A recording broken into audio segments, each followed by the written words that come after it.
Oy, tikman mo naman ang crispy noodles. Tikman natin ang crispy noodles si Tita Pinky. Okay, no comment. Ano po yung niluluto niyo, Tita Ang Lucy? tawag dito ay inununang budburon. Unsa? Inununang budburon. Budburon in Cebuano is galunggong. Galunggong. Kaya nga na-shock ako nung sinabing magluluto ako kasi hindi na ako nagluluto. Ngayon, ang matatandaan ko lang, pag pinagluto niya ako ng native sa bariotic, ito yung ginagawa ko noon. Kaya lang, Ano siyang paksiw? paksiw talaga siya na galunggong. Ngayon, nilalagyan mo siya ng yung suka, kapantay noong dami ng galunggong. Tapos, nilagyan ng siling haba. No, this mahaba. Ang tawag dito sa Bisaya, siling espada. Ah, espada. Parang dito. May tanong siga. ako, may tanong. Kailangan sa palayok niluluto? Dahil sa, yun ang ginagamit ko noong ako'y nandun pa sa aming Pero baryo. kahit ano, walang Nakaka-affection problema. ng Okay taste. Palagay ko, kaya lang parang maski ngayon, hinahanap ko rin yung lasa ng nanggagaling sa palayok. Palayok. Ang palayok sa Cebuano ay kun. Kun. May konting asin na nilalagay. Actually, vetsin is optional. Tapos, pwede rin siyang lagyan ng kamyas. Wala tayong kamyas. Ang kamyas ay pang garnish. Imaginein mo na lang. Iba sa Cebuano. Ang kiniluy idugang Luya. para mawala ang Hindi, luya pala. sa Bisaya, luy Luy ah. Accent on the ah. Yes.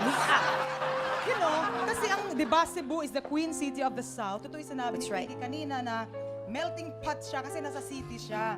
Kasi ang Cebuano cooking, ang basically it's Spanish cooking. Kasi doon nga unang bumaba ang mga Espanyol. Noong panahon ng 1521, March 16, March 1521. 1621. Tapos, ang mga naituro, mga lutong Espanyol, yung kaya gumagamit ng mga olive oil, yun yung mga sosyal na part ng Cebu. Si. Ang akin sa bariotic side ng Cebu. Sa gilid ng ilog, kaya ganito ang aking luto. Ayan. Anong pwedeng ipareha sa paksiw na galunggong? Sa paksiw ng galunggong, ang isang niluluto ko yung malunggay Wow. na pinakukuluan. Kanon. Tapos, Kanon. kanon maisday. Kanon Kunya, mais. Ang sahog lang ay tanglad. Tanglad. Oh. Lemongrass. Masarap yan. Lemongrass. Yung kaninang dala ko ay tulingan at tinapa. Uy, tulingan. At tinapa, Ito ba yun? Huwag mong buksan kasi Wag mo. nakatatutulog pa sila. Okay, baka magising. Okay. Si Joanne naman, kilala ang mga Pampanggenyo na magaling magluto. Ikaw ba'y proud of your cooking skills? Medyo. Pero hindi ako masyado more on sa Filipino. Pero mga international yung mga... Ginagawa mo, hindi mga dishes na from Pampanga. Oo. Although, kasi Pero sa tapa, sa longganisa. Although kasi sa family namin, bata pa lang kami, tinitrain na kami magluto. So, parang every Sunday, uwi kami ng province. Tapos, kanya-kanyang luto, mga tita-tita ko, kami. Magtuturo. Tuturuan kami, Siyempre. bata pa Parang, kami. Paano di ba ka hindi parang matututo? normal pala sa mga Pilipino, yung tuturuan sila ng mga nanay nila magluto. Para siguradong kapag nag-asawa sila, Oo. Marunong sila magluto. hindi Tsaka mahiya. diba, lagi Yes. pag linggo, may parang family reunion, lahat nagluluto, lahat ng mga, kahit may mga apo, anak na talaga, pag linggo nakikita-kita. Pag probinsya Oo, talaga. probinsya. It's like a reunion every week. Oo. Miss Ria, ano ba yung tinatawag yung talo-talo dyan sa Nueva Hindi Ecija? kasi sa amin, yung dala ko kanina, yung gatas ng kalabaw, yun lalagay mo lang sa bagong sinaing na kanin at saka konting rock salt, talo-talo na. Okay, agahan mo na yun. Gatas ng kalabaw? Gatas ng kalabaw. Gatas at saka kanin. Oo.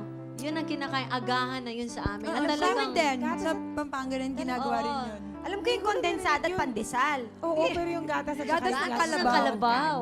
Para kanina niyo po ba ginagawa yung madalas yung Baka paksiw ng galunggong? overcook yung isda. Parang so native, Baka no? naman kasi mahina yung ating apoy. But anyway, Lakas. dapat pag napakaluan siya mga 10 minutes, luto na. Kaya lang ang Cebuano, meron ding hilig doon sa tinatawag na pinahubsan. Ano Yung yun? pinahubsan Sana is- tuyo? Yeah. Pinaunsa? Pinatuyo, day. Hubsan. Pinapababa pa yung tubig. Para bang taob. Yun. Ay, oh. Yes, yes. You Unas di ay. dehydrate the solution. Oo, yan. Actually, wala masyadong ginagawa dito eh. Pag pinagsama-sama mo na, lahat yung mga Magsasama-sama na lang yung lasa Oo. ng ng ingredients. ingredients. Saan yung isda? Ayun na, nakalubog. Luluto din yan one day. Oo, hindi na yan actually. Nalunod ata Tapos yung you make isda. kinamot, di ba, Dolls? Ha? Kinamot. Kinamot. Sa pag, you with your hands, Yes. kinamot. Ang talagang kanin Kinamot. nito, Puso. hindi Gagamitan rice. ng Puso, puso. Oo, puso Ano or naman the yung puso? kanin na bigas Naka-shape mais na kanin nila. Yes. na nakabalot sa Ay, we should have maaga. brought puso. Alam niya kasi ang asawa niya Cebuano. Kaya pala. Diba? Mahirap dahil magdala ng puso. First, kakat-kat din siya sa puno. Tapos kukuha ka ng leaves. Dapat bagong saing pa Yeah, then you have to basket weave pa. Ay, ang hirap. Mahirap. Kaya kanin na lang. Sa kanino ba sino ba ang pinaglulutuan niyo nitong Gigi na ito? Sa akin lang yan.